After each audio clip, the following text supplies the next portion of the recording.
All right, good afternoon, everybody. Thank you. This is our last Lunch and Learn in the season, and we'll be featuring Dr. Mike Bechthold, who will be talking about the 9 lives of Air Vice-Marshal Raymond Collishaw and his many wars. And Dr. Bechthold has a PhD in history. He's the author and editor of 8 books and numerous articles. His most recent book, Flying to Victory, Raymond Collishaw and the Western Desert Campaign. So he's also the author of a series of guidebooks about the Canadian battlefields of the Second World War. He specializes in the fields of military air power, the Canadian Army in Normandy and Northwest Europe, and the Canadian Corps in the Great War. He's taught history at Wilfrid Laurier University, the University of Waterloo, Conestoga College, and the Schulich School of Business at York University. For 22 years, Mike worked as the communications director of the Laurier Center for Military and Strategic Disarmament Studies and the managing editor of Canadian Military History, an academic quarterly journal. Mike is currently employed as a historian with the Royal Canadian Air Force History and Heritage section. So just before we welcome Mike, if everybody could please remember to have your computers muted if you're joining in on Zoom, and your cell phones off if you're joining us in person. And once we finish the formal part of the presentation, we will have questions from the audience.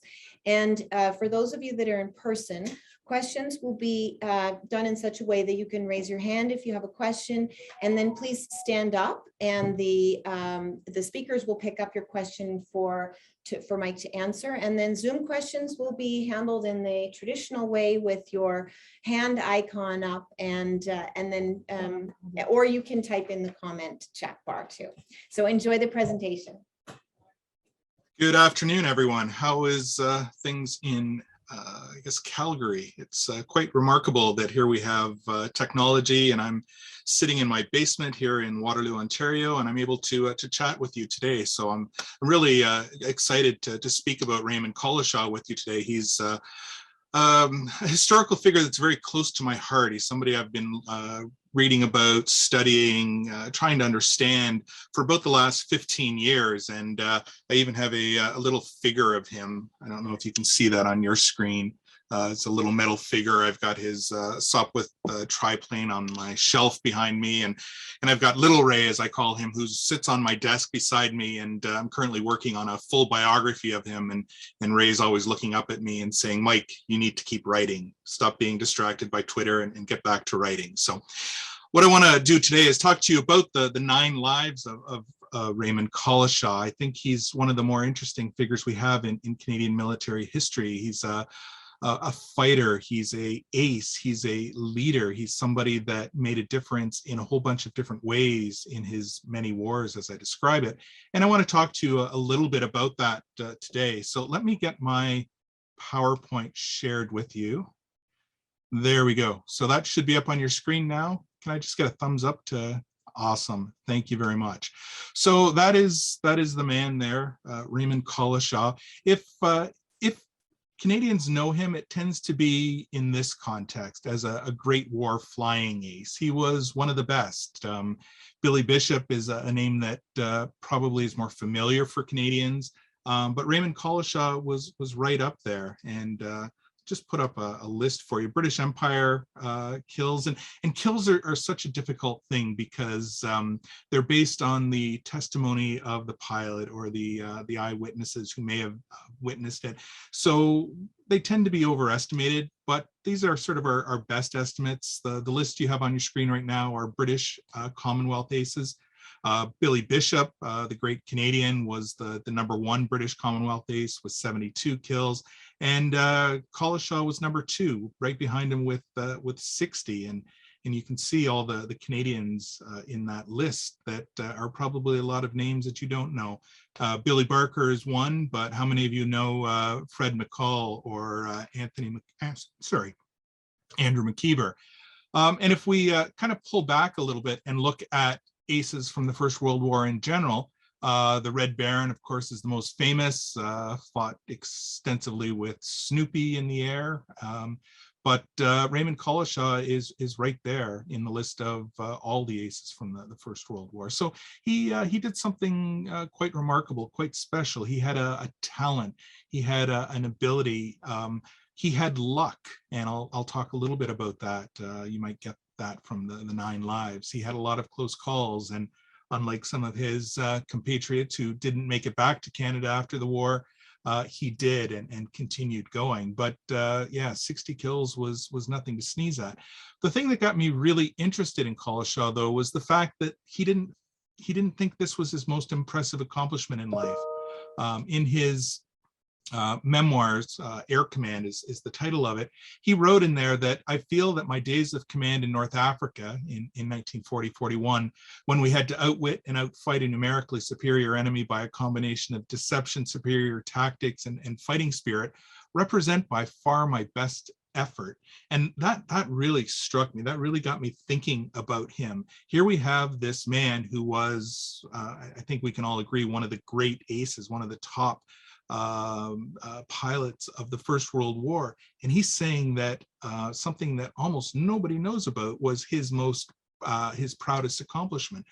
And that led me down a rabbit hole that lasted for, well, it still lasts to this day, but it was my dissertation topic, and I spent probably 5 years researching it before I started my PhD, and another 4 years writing it, and it ultimately became my book, Flying to Victory.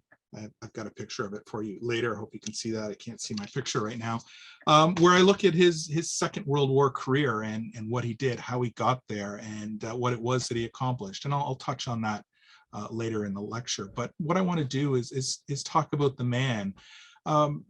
Billy Bishop, I've mentioned already, is generally talked about as our greatest ace, our most accomplished aviator in the First World War. And there's no doubt about it. He was a skilled pilot. He had the eyes of an eagle. He was very effective in air-to-air combat, and he got the job done, as his tally of 72 kills shows. Now, there's been detractors. Barrett and Greenhouse is one who called him a brave flyer and a bold liar, and has intimated that he maybe lied about the events that led him to being awarded the Victoria Cross.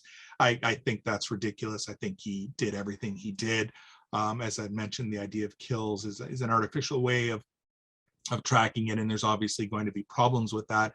But it's very clear that Billy Bishop was a skilled pilot and a very effective flyer in air-to-air combat. What I think is an interesting comparison between Collishaw and Bishop, and something that I really want to get into print at some point, is that while Bishop was very one-dimensional, he was a very effective pilot, but he wasn't an effective commander. He wasn't an effective leader. He was given a squadron command at one point during the First World War, but it really didn't go so well. He was a flyer first and foremost. He wanted to get up and get at the enemy and get what he saw his main job, which was to kill the enemy, and that's what his focus was on. Collishaw was all that. He was a very effective at the air-to-air game, but he was also a very effective leader, and he excelled at every level of command he was given, from flight commander to squadron leader to wing commander to commanding the operational Desert Air Force in 1940 and 41. And I think there's one story that really, for me, distinguishes how it went between Bishop and Collishaw. There was an occasion where Bishop was asked to go up and introduce a new flyer to the world of air-to-air combat. And new flyers were by far the heaviest casualties. They had not the experience. They didn't know what was going on. And surviving those first few flights in combat was usually the most difficult thing for any pilot on the Western Front. And on one occasion, Bishop took up a new pilot, was supposed to show him the ropes. But at some point during their flight, he got distracted. He saw some enemy aircraft. He went chasing off after them, left his young pilot alone, and that young pilot ended up getting shot down and was lost. That's not a really good thing, and I think it really shows where Bishop's skills lay. And again, I don't want to take anything away from Bishop, but that wasn't one of his strengths. Collishaw, on the other hand, excelled at introducing new pilots to combat. I haven't been able to verify this, but I've heard it from a number of different sources that talked about when he would take pilots up, he would introduce them to combat. He would lead them towards what they considered an easy kill in terms of a two-seat enemy observation aircraft. He would lead the attack right up there, and then he would fall back and he would let his young comrade take the lead and fire the bullets into it. And if he got his first kill, great. If he was having a little bit of trouble, Collishaw would kind of sit in behind and fire at the enemy and knock it down. And when he got to the ground, he would race over to the new pilot and pump his hand and say, "My lad, great job. You got your first kill." So I think that really shows the kind of person Collishaw was. We don't know how many kills he actually had, how many he gave away in that manner, but he was interested in improving the way his squadron worked, improving the young pilots, making sure they came up and learned and got through those really terrible early days. So that's Collishaw as a commander.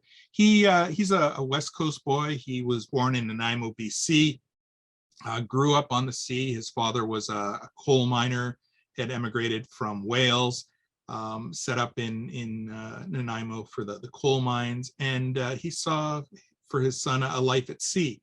And when he was just 15 years old, he got him into the Canadian Fisheries Protection Service.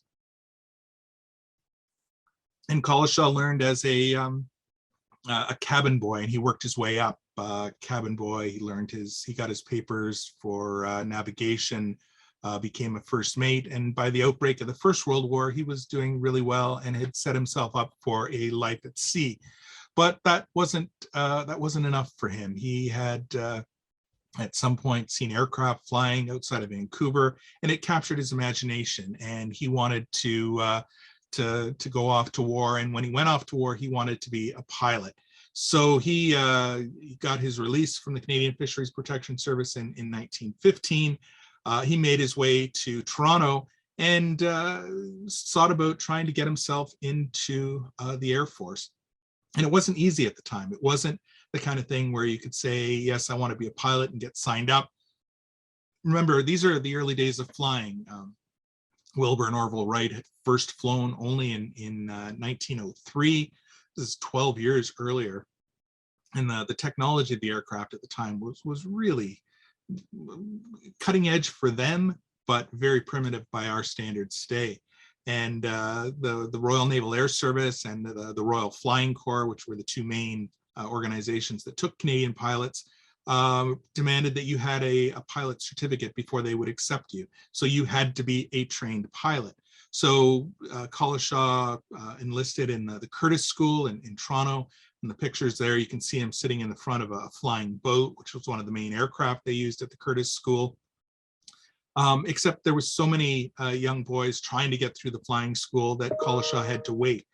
He paid $400 for the option to do that. And then he waited, and it looked like he was going to miss his opportunity because there was a very limited flying season at that time of the year. And at some point he got fed up with the process. A bunch of his colleagues set off for the US. They would go to the Wright flying school in Ohio, or even down to Florida or Texas to some of the private schools there. But Collishaw took a different tact. He went up to Ottawa and demanded a meeting with Admiral Kingsmill, who was the commander of the Canadian Navy at the time, and basically went into him and said, "Sir, I want to fly. I'm not getting this training that I need. Is there anything you can do?" And Kingsmill intervened and made things happen. Now, I think Collishaw's timing was part of it. The air services were beginning to realize that there wasn't enough young men being provided through the civilian flying schools, and they realized they were going to have to take on training themselves. So Collishaw got there at just the right time, along with some of his fellow recruits. They were enlisted in the Canadian Navy. They were sent to Halifax, and they spent some time on HMCS Niobe. That was Canada's first cruiser, though by the time of the First World War, it was aging, and it was really just a training ship in Halifax Harbor. They learned the rhythms and routines of life at sea. Collishaw had a big role in training them because, of course, he had the naval background with the Fisheries Protection Service. And after a few months, they were shipped over to England and they began learning how to fly, being trained by the Royal Naval Air Service. And his first base was in Redcar. Now, he had a bunch of close calls. He used up, I would say, probably 2 or 3 of his 9 lives during his training process. Training was very difficult and nobody really knew how to do it. It was all by guess and by golly. Flying was still, as I'd mentioned, very rudimentary.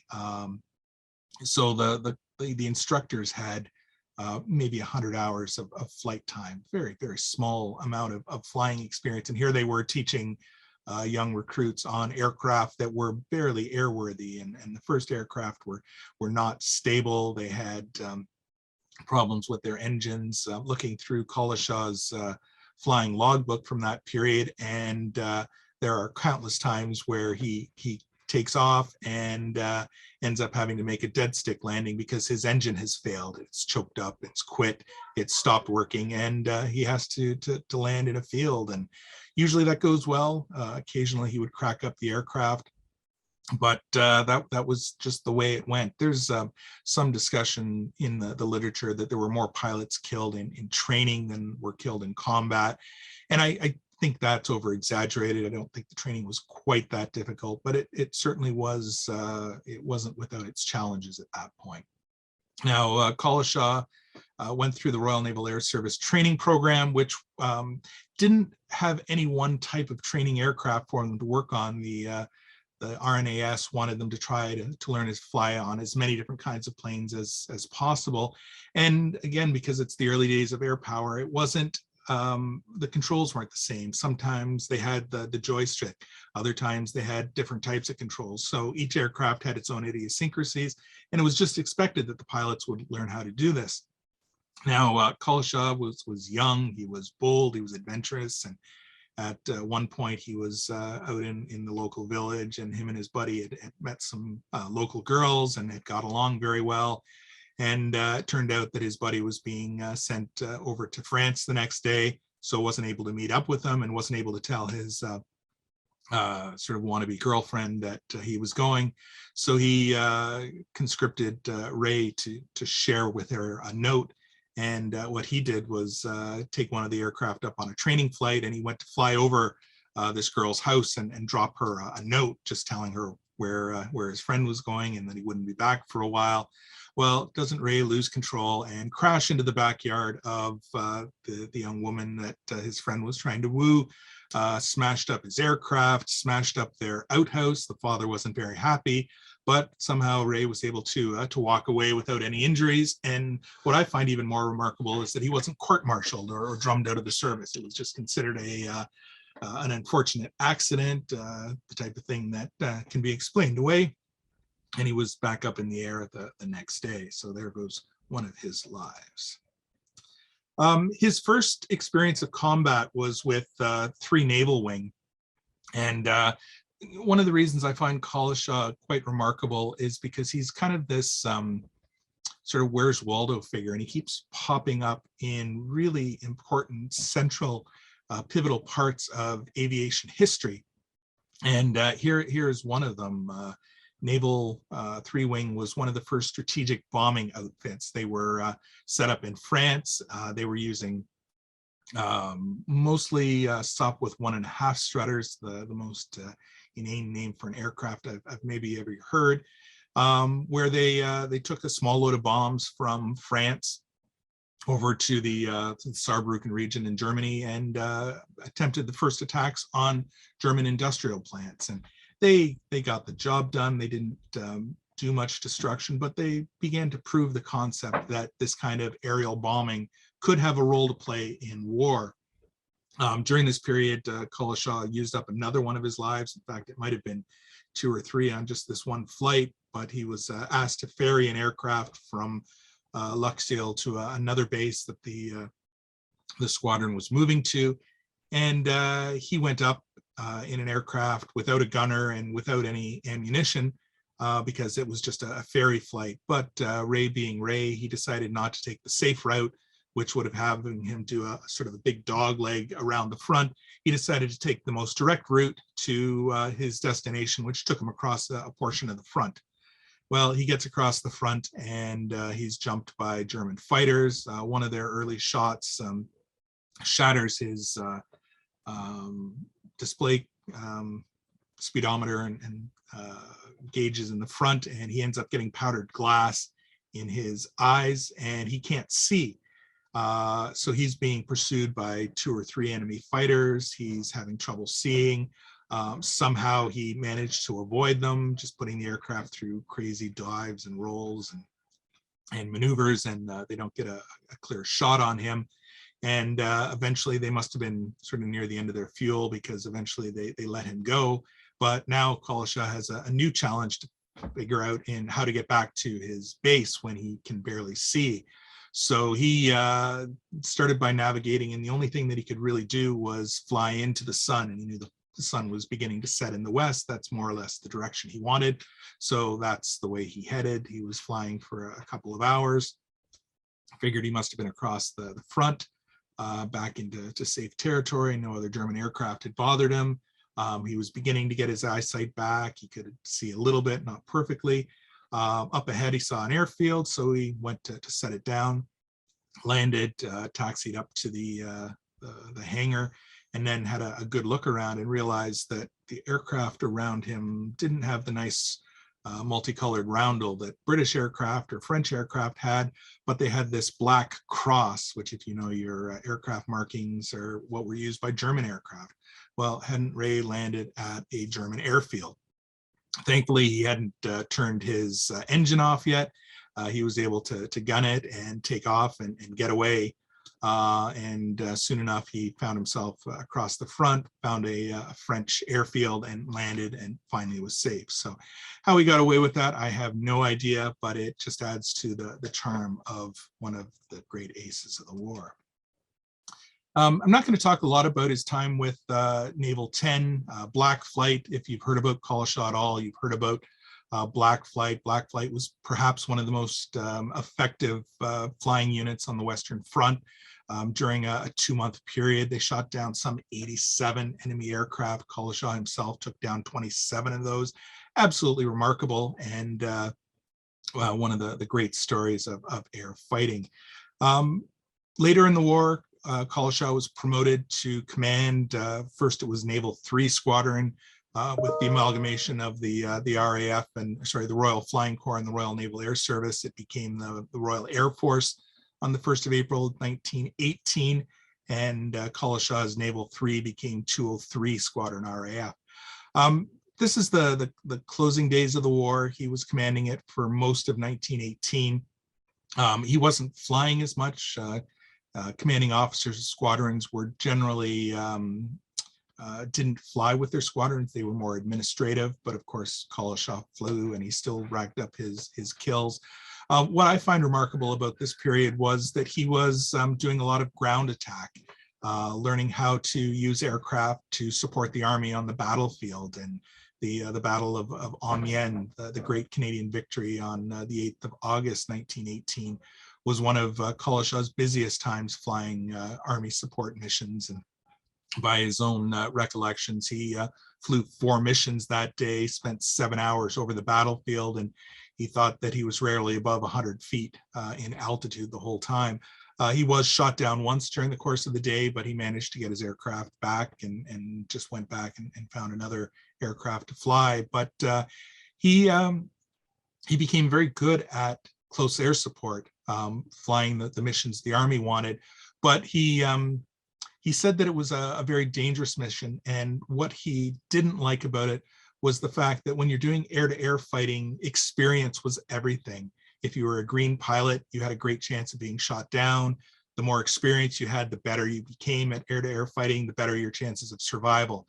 He said when you got down below 500 feet, all bets were off. He said it didn't matter if you were a new pilot or an old hand, you had just as much likelihood of being knocked down by a machine gun or a rifle bullet or an anti-aircraft shell, or just making a simple mistake and piling it into a tree or a wire or or the ground because you lost situational awareness for a second.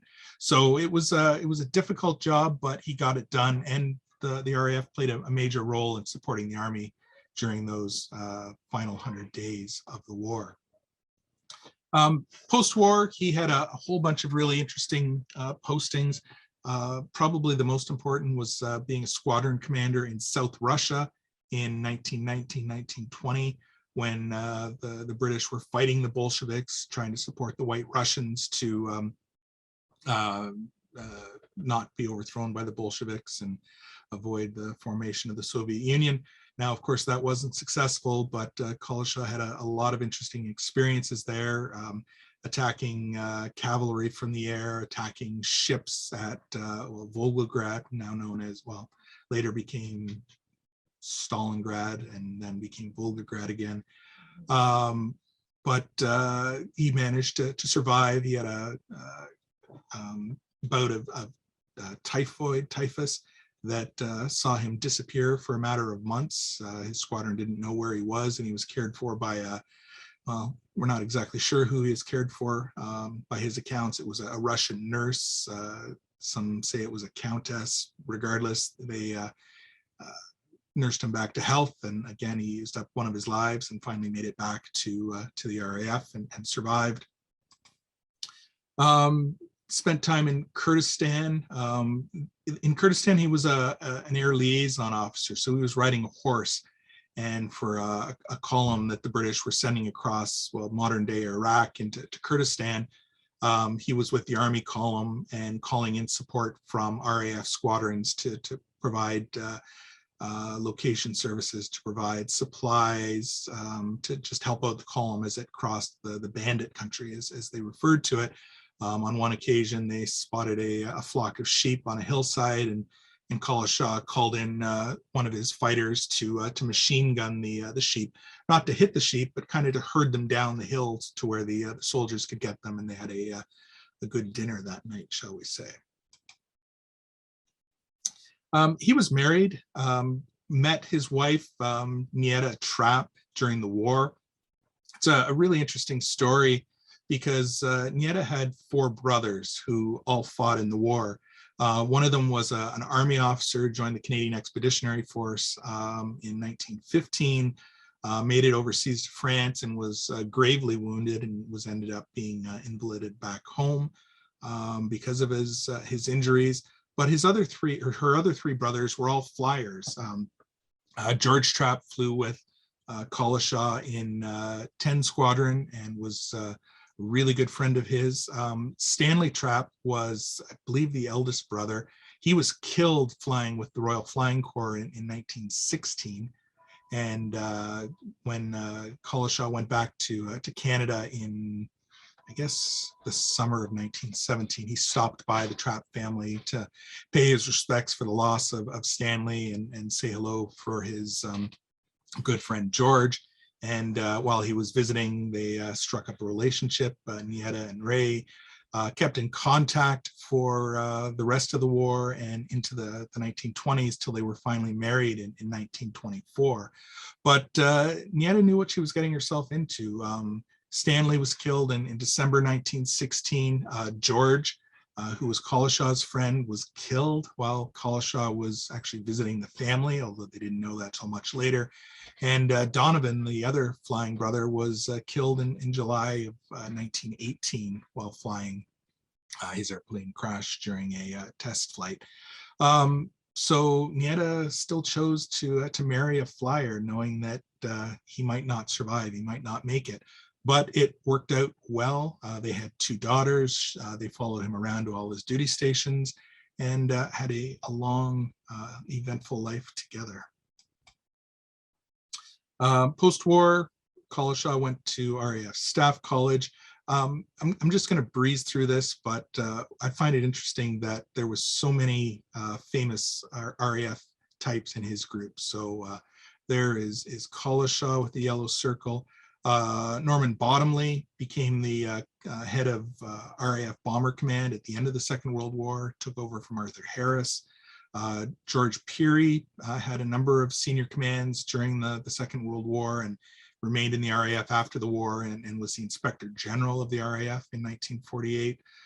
Thomas Elmhurst crossed paths with Collishaw many times in the Western Desert. He ended up being Arthur Tedder's second in command in the Desert Air Force and in the field in Northwest Europe. And probably the most famous classmate of Collishaw's, Hollinghurst was the Inspector General of the RAF in 47, but the most famous was Marshal of the Air Force, R.A. John Slessor, who commanded 5 Group and Bomber Command during the war. He commanded Coastal Command, and after the war became one of the RAF chiefs of the air staff. Had a bunch of squadron and station commands in the interwar period. He commanded a air wing aboard the aircraft carrier HMS Courageous for 3 years, 29 to 32. It was an interesting situation because he remained in the Royal Air Force, but the RAF and the Royal Navy had a peculiar arrangement where the Navy looked after the ships and the RAF looked after the planes. One commentator called the aircraft carriers a taxi service for the aircraft. It was not a little tongue-in-cheek, but Collishaw was involved in sort of the origins of naval aviation, not Top Gun stuff. You've seen the movie, it's well worthwhile. They weren't doing that, but they were trying to figure out what value aircraft could have at sea. Were they just for reconnaissance like the Navy wanted, or did they have a strike role to play? And as history would show, they definitely had a strike role as the aircraft carrier became the main capital ship by the Second World War, supplanting the battleships. There was some interesting times in Palestine where Collishaw was asked to use aircraft to separate the Jewish settlers from the Arab settlers, which was very tense, but he navigated a difficult situation. The Second World War is what the topic of my book is, and I'm going to leave this alone. I'm going to suggest maybe you pick up my book and give this a good read, but Collishaw had a really important role to play in developing close air support during the Second World War. The Army and the Air Force were always at odds in terms of what each thought they could do and what they thought they could provide to the other service. The Army always wanted an adjunct to the artillery. They wanted aircraft available on call to hit the targets in front of them, the targets they could see, the targets on the immediate battlefront in front of them. The Air Force knew that was not possible for a bunch of reasons. Battlefield targets are difficult to find. It's very dangerous at the battlefront. There's much more going on in terms of the battle space than what the Army can see, and the Air Force can play a big role by sending their aircraft deeper, doing interdiction, getting enemy aircraft at their base. What's easier to do, shoot an aircraft down in the air or bomb it and destroy it on its base? Well, bombing it on its base is more effective. So the Air Force didn't always, the Air Force and the Army walked together with common objectives, but they didn't often agree on how to get there. And Collishaw was very effective at navigating that gap between what the Army wanted and what the Air Force could provide. They had a very successful early campaign against the Italians in Operation Compass, December 1940 to February 1941. There were so many Italian prisoners captured during this phase of the campaign that one British officer described, he was asked how many Italian prisoners they had, and he said, about 7 acres, sir, about 7 acres, which is an interesting way to count people. Battleaxe is one of the most interesting battles that I've come across in the Western Desert campaign. On the surface, it's a failure for the British. They were attempting to break through the German lines and relieve the British garrison, which was trapped at Tobruk. But the Germans who were in the battle by this point were able to stop them. And at one point, it looked like they were going to be able to circle and trap the entire Battleaxe force and destroy it in detail, which would have been a huge, humiliating defeat for the British. And it really revealed the problems of control between the Army and the Air Force. Suffice it to say, Air Marshal Tedder, who became one of the great RAF leaders of the Second World War, wasn't at his best during this battle. He was listening a little too closely to the Army and giving the Army what they wanted, which was an air umbrella.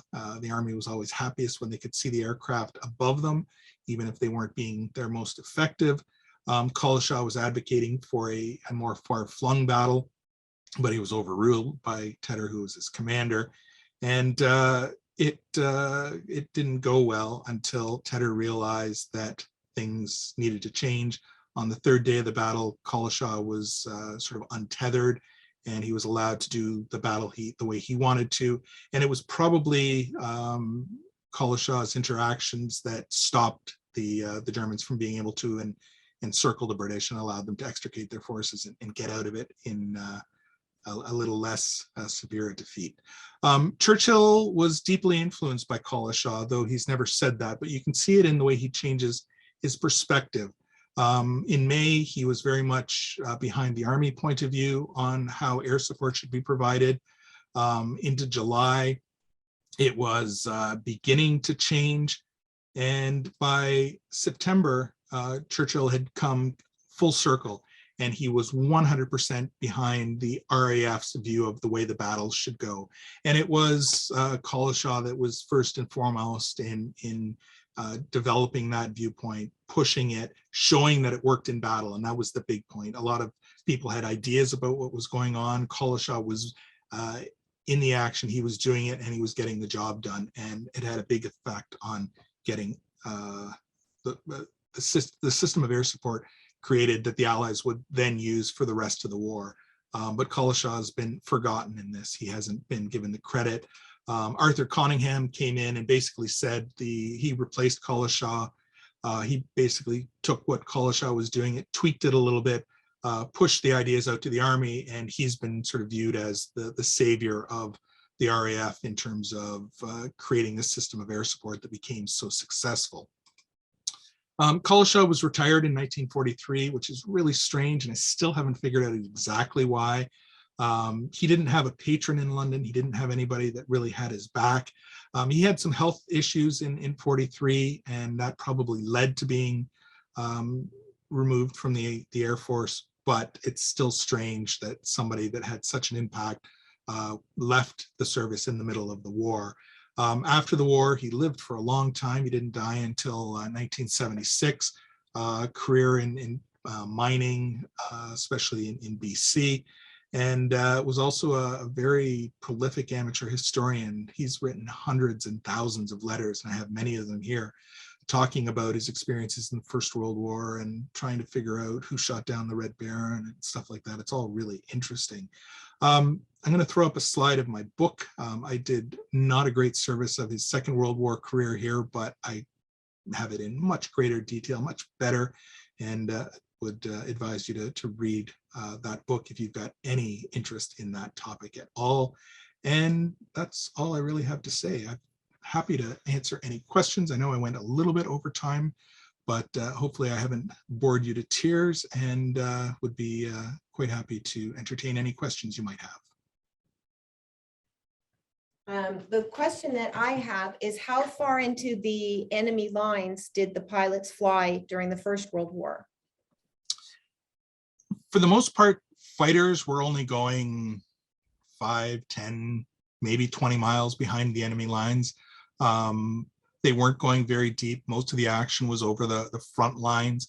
The whole story of air combat in the First World War is a really interesting one, because when we think of the aviation story, we're often thinking about the great aces and the dogfighting and the aerial battles. But that only developed as a result of what was really the central role of aircraft, which was reconnaissance, being able to go over the enemy lines, looking for what the enemy was doing, trying to figure out what was going on. And then a secondary role, which is equally important, which was directing the artillery, being able to see the fall of shot and make sure it was hitting what it was supposed to be hitting. So you've got these aircraft that are doing these two roles, and then the enemy started intervening, saying, hey, we don't want you doing these roles. So they started trying to attack the enemy aircraft. And early on, it was really amateurish. They would take up pistols and rifles. They would bring grenades and try to drop them, things like that. Slowly, they figured out that they could mount machine guns on them, but the problem was the wings were too flimsy, so they couldn't put the guns on the wings. They had to be over the engine in the central part. But you've got this problem of the propeller. You can't shoot through the propellers. So some solutions put a machine gun on the top wing, but it was tough to aim. Some early attempts by the British and the French put it right in front of the pilot to shoot through the propeller, and they just counted on most of the bullets missing, and they had metal deflector plates for those occasional bullets that would strike the propellers. Obviously, that's not a good situation. The real breakthrough came when the French and the Germans developed an interrupter gear, which connected the machine gun to the propeller and timed the bullets so that they would pass through the propeller and not strike it. And that really revolutionized the way that aerial combat could take place. So the enemy began building fighters. We began building fighters to take on the enemy fighters. And we remember the fighters. They were known as scouts at the time. But it was really the reconnaissance and artillery spotting that were the most important roles of air power during the war. So sorry, that's a long way of saying that most of the fighting was taking place close to the battlefront. There were some units like Naval 3 Wing that were flying deeper missions, but the vast majority were over the battlefront. I have a follow-up question. What was the survival rate for those pilots? It depends on when and what's going on. Some pilots were very long-lived, like Collishaw, who started flying in December 1916 and flew actively right through to the end of the war.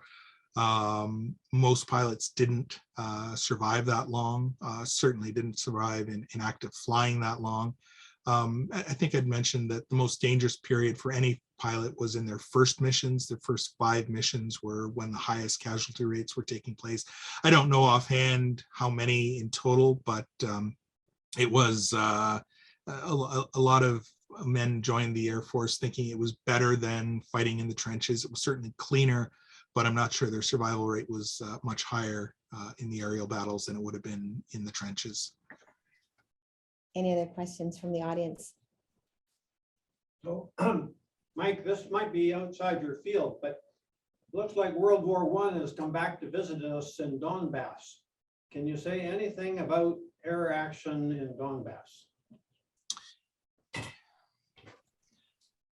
I can talk a little bit as you are as an interested observer. I mean, I think like most of us here, I'm absolutely flabbergasted that this war has broken out. This is something I didn't ever expect to see in my lifetime in terms of a major shooting war in Europe with full armored and air forces being engaged. The air war has been interesting, and just like with all the Russian tanks that are being destroyed and blown up, and the import of drones, and people are talking about the revolution in warfare, that the age of the tank is done, that maybe even the age of the manned aircraft is done. I don't think that's the case at all. I think in the history of warfare, things change, weapons change, they adapt, they modify. There might be a period where the tank seems to be on its way out, but things will figure it out. They'll figure out countermeasures and ways to defeat drones, defeat the weapons and things like that. In terms of the air battle is a tricky one because of the air defense systems that are available on both sides. The Russians have radars and missiles that they can control most of the airspace in Ukraine without ever having to leave Russia. So it makes high altitude flying very difficult because they can be found, and if they can be found, they can be hit relatively easily. That means that just like the NATO air forces were planning during the Cold War, a lot of the missions are down in the weeds. They're low altitude. They pick their spots. They get in, they get out, hopefully before they can be found. So early on in the war, we heard about the ghost of Kiev. I don't know if you heard those stories about this mythical Ukrainian pilot that was piling up kills. Depending on the source, he had 5 or 7 or 13 Russian kills confirmed. I think that's mostly been shown to be some really clever disinformation coming from the Ukrainians. But there were early air battles that were being fought, but I don't think that's the norm anymore. It's close air support, it's quick in and out that's happening now. Thank you for a fantastic presentation. Something that sparked an interest in me was when you were talking about Collishaw being retired, and my observations have been when someone is retired prior to the natural end of their career, it's usually because they've become an obstacle to the current or future administration. What were the results of Collishaw leaving? I'm not sure what you mean by the results. Was it a negative thing that the Air Force suffered because of it, or did they move forward into a direction they had never been before? Yeah, I mean, the RAF prospered without Collishaw being there, but I don't think the two are linked. I think at the heart of it is the relationship between Collishaw and Tedder. Tedder, and it's very clear from his memoirs, he calls them with prejudice, and it's very clear there was a lot of prejudice, especially directed at Collishaw. From the time Tedder arrived in the Middle East in December 1940, he didn't like Collishaw. His letters home, his letters to Air Vice Marshal Freeman, his letters to Chief Marshal Portal, who was the RAF chief of the air staff in London, commented on the fact that he thought Collishaw was brash, that he was not careful, that he was a fighter pilot. In this great British turn of phrase, he called him the village cricket player, basically calling him a minor league cricket player when it's a game for professionals. And I can't find anything in the evidence to back up Tedder's assessment of Collishaw. I have a strong feeling that somewhere before the war they crossed paths and Collishaw got on the bad side of Tedder. The role of personal relationships is so essential in higher leadership that I don't think it gets as much attention as it should. Collishaw was the fighter pilot through and through. He was hard drinking, hard partying, loud, brash, the life of the mess. Tedder was not. He was a fighter pilot as well, but he wasn't as successful. He was more bookish. He's been described as academic. He loved smoking his pipe. He didn't drink much. So I suspect there was some incident in a mess where Collishaw got on the bad side of Tedder, and just Tedder didn't like him going forward. So when he came to the desert, he didn't want Collishaw on his team. So he couldn't get rid of him right away because he was successful. Arthur Longmore, who was the overall commander in the Middle East, quite liked Collishaw. There was a couple times he was asked to replace him. He said, no, he's doing great work here. I need him. But once Tedder replaced Longmore, the only ally that Collishaw had in the desert was gone, and Collishaw was on his way out. Tedder couldn't do it right away. He had to sort of build a case against him, and it took him almost another year to do that. But once Collishaw was removed from command in the desert, he didn't have another substantial command after that. He went back to England, spent some time in some headquarters organizations. He was given command of 14 Group up in Scotland, but it was really a backwater at that point. It wasn't doing much. It was really just a training group for the main groups that were operational, 11 and 12 groups of the RAF, which were operational over the continent at that point. And yeah, I think nobody knew what to do with Collishaw. I mentioned that he didn't really have a patron. He didn't have that backer in London who made sure that he got the plum assignments and everything like that. So they didn't have a need for him, so they got him out of there. He was given a position as a civilian air support, what's it called? He was basically in the civil air raid side of things, making sure that sort of the English defense of cities was good, but it was really just a sort of a figurehead role, and it wasn't anywhere near sort of what he was capable of. So yeah, to answer your question, I think Collishaw, I want to say failed because that's not the right word. Collishaw succeeded, but he succeeded in a way that made his commander look bad, Tedder. And so Tedder did his best to silence that embarrassing sign and moved on without him. Somebody who knows more about Fred McCall than me should tell Mike, Fred McCall is a Calgary guy. We even named the airport after him. That's Oh, right. Yes. That's right. So we all raised our hands when you said, I don't know if anybody's familiar with McCall, but yeah, us Calgarians are. That's good. That's good, good, good. And Willie McKnight, I believe, as well. Me too. Yeah, Yeah, he's Second World War. Second World War. Okay, there you go. There you go. Thank you very much, Dr. Bechthold. That was very interesting, very thought-provoking. I'm looking forward to reading the book and learning more about Raymond Collishaw. So really appreciate your time joining us for our Lunch and Learn this afternoon. Thank you to everybody who attended on Zoom. And thank you for all of you who attended in person.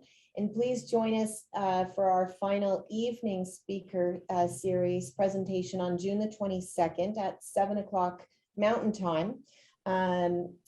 Chris Ankerson, Dr. Chris Ankerson from the New York University will be presenting on warrior culture. The title of that talk is "The Army is No Place for a Warrior." So I think that'll be very interesting. Another thought-provoking topic. So look forward to seeing you then. Thank you, everybody. Thank you, Mike. Great. Thanks, everybody.